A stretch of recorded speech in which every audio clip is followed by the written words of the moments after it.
লহৰ কৃষ্ণলৈ সকলোকে স্বাগতম জনাই আজি পঞ্চম শ্ৰেণীৰ বাৰ্ষিক পৰীক্ষা 2019 চনৰ প্ৰশ্নখন আলোচনা কৰিব লৈছো। কেনেকুৱা ধৰণৰ প্ৰশ্ন আহে তোমালোকে চাবা যে প্ৰথমতে দিয়া আছে মাতৃভাষায়াম অনুবাদম কুৰুতঃ, অৰ্থাৎ মাতৃভাষালৈ অনুবাদ কৰিব লাগে। দিয়া আছে অহম অধুনা মন্দিৰং গমিষ্যামি, মন্দিৰং গত্বা পূজাং কৰিষ্যামি, পূজাং কৃত্বা নগৰং গমিষ্যামি, নগৰং গত্বা পুষ্পবাটিকাং দ্ৰক্ষ্যামি, পুষ্পবাটিকাং দৃष्ट्वा বাসনালয়ং গমিষ্যামি। অৰ্থাৎ অহং অধুনা মন্দিৰং গমিষ্যামি, মই এতিয়া মন্দিৰলৈ যাওঁ। মন্দিৰং গত্বা পূজাং কৰিষ্যামি, মন্দিৰলৈ গৈ পূজা কৰিম। পূজাং কৃত্বা, পূজা কৰি, নগৰং গমিষ্যামি, নগৰলৈ যাম। নগৰং গত্বা পুষ্পবাটিকাং দ্ৰক্ষ্যামি, নগৰলৈ গৈ ফুলনি বাগিচা চাম। পুষ্পবাটিকাং দৃष्ट्वा বাসনালয়ং গমিষ্যামি, ফুলনি বাগিচা চাই বাসস্থানলৈ যাম। গতিকে এনেধৰণে চাবা যে প্ৰতিটো শব্দৰ অৰ্থ অনুবাদ বুলি কওঁতে প্ৰকাশ হ'ব লাগে। খ নম্বৰটো স্বামী বিবেকানন্দৰ বিষয়ে দিলে, গ নম্বৰতে অহং আৰভ্য মংগলাচৰণ কৰ্মী এইটো দিলে, আৰু তাৰপিছত 2 নম্বৰতে আহিলে প্ৰশ্ন পুস্তকস্থিতে ধীৰঃ বালকঃ ইতি পাঠং মাতৃভাষায়াম লিখতঃ। কিতাপত থকা ধীৰঃ বালকঃ নামৰ সাধুটো মাতৃভাষাত লিখিব লাগে। তোমালোকে বহুতেই মাতৃভাষাত লিখা বুলি ক'লে প্ৰশ্ন কৰা যে আমি কিহত লিখিম। আচলতে আমাৰ মাতৃভাষা হিচাপে আমি অসমীয়া মাধ্যমৰ, গতিকে সেইকাৰণে মাতৃভাষা বুলি ক'লে আমি অসমীয়াতে সাধুটো লিখিব লাগে। গতিকে সাধুটো যাতে অনুবাদ নিচিনা নহয়, সেই ধীৰঃ বালকঃ সাধুটো বুজি পেলাই তোমাৰ নিজৰ ভাষাৰে সুন্দৰকৈ লিখিবলৈ চেষ্টা কৰিবা। 3 নম্বৰ দিছে শব্দাৰ্থ লিখত, শব্দ অৰ্থ আহিব পাৰে হলম, অমাত্য, উপবনম, আপনিকঃ, এনেকুৱা ধৰণৰ এবাৰ শব্দ দিছে। 4 নম্বৰতে দিয়া হৈছে সংস্কৃতেন উত্তৰং দিয়তাম, সংস্কৃতত উত্তৰ দিব লাগে। ঘটি কুত্ৰ অস্তি, সপ্তাহে কোটি দিনানি ভৱন্তি, ঘড়ী ক'ত আছে, সপ্তাহত কেইদিন, নৰহ কস্মাৎ প্ৰণশ্যতি, ৰামঃ কেন সহ যুদ্ধং কৃতৱান, এনেধৰণে দিলে। 5 নম্বৰতে দিলে ৰিক্ত স্থানানি পূৰণ, খালী ঠাই পূৰ কৰিবলৈ। নানা ভাষী দ্ৰাত্তি বিবিধম মতানাং পোষণকাৰ্তি, এনেকৈ আছিলে আমাৰ গীতটোৰ পৰা। ক্ষেত্ৰস্য বৃত্তি ভাৰত মামক।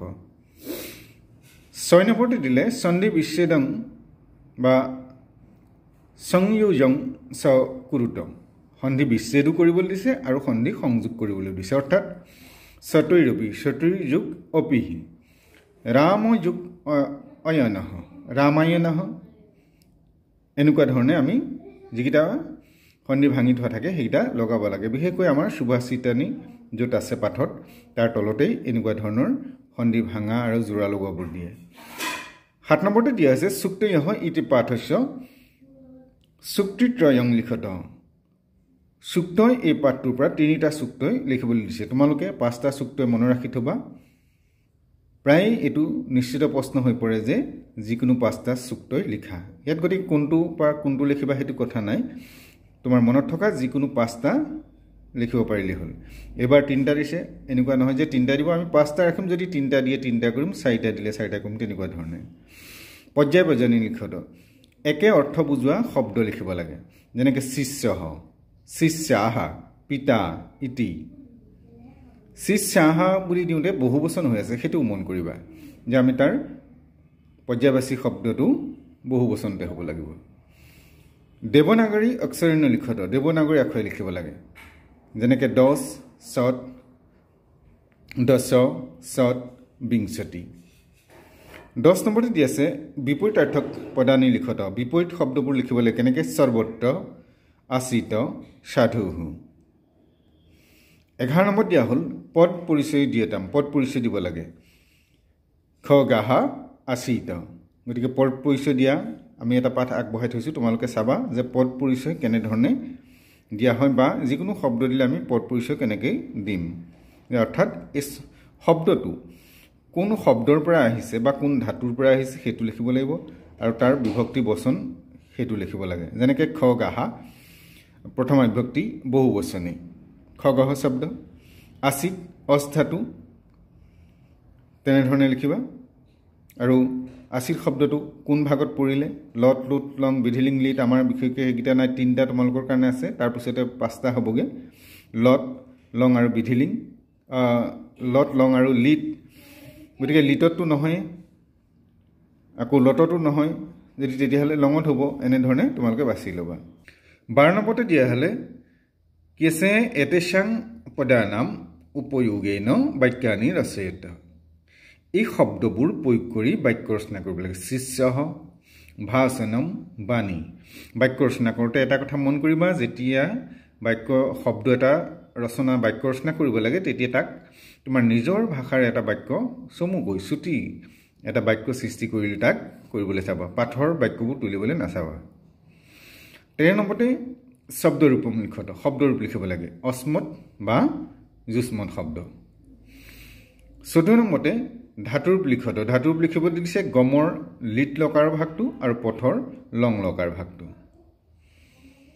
15 নম্বৰতে দিলে সংস্কৃত ভাষায়ম অনুবাদং কুৰুধ সংস্কৃত ভাষাত অনুবাদ কৰিব লাগে কি দিছে আজি মঙ্গলবাৰ মই পঞ্চম শ্ৰেণীত পঢ়ো ল'ৰাবোৰে পথাৰত খেলি আছে চকীখনৰ তলত মেকুৰীটো আছে এইখন আমাৰ নিকেতন এতিয়া আজি মঙ্গলবাৰ অদ্য মঙ্গলবাৰ আছে ৰহ মই পঞ্চম শ্ৰেণীত পঢ়ো অহম পঞ্চমী কক্ষায়াং পঠামি ল'ৰাবোৰে পথাৰত খেলি আছে ল'ৰাবোৰে বহু বচন আছে হেতু চাবা যে বালকাহ কিৰাংগনে কিৰন্তি নয়তয়ন্তি হ'বগে চকীখনৰ তলত মেকুৰীটো আছে আসন্দস্য অধহ বিৰালহ অস্তি এইখন আমাৰ নিকেতন ইদং अस्माकं নিকেতনঃ অৰ্থাৎ এইখন আমাৰ নিকেতন তাৰ পিছতে 16 নম্বৰ আৰু 17 নম্বৰ চুটলেখা আৰু পাঠপঠন দিয়া হৈছে ইতিমধ্যে হয়তো আগতীয়াকৈ ল'বও পাৰে নললুম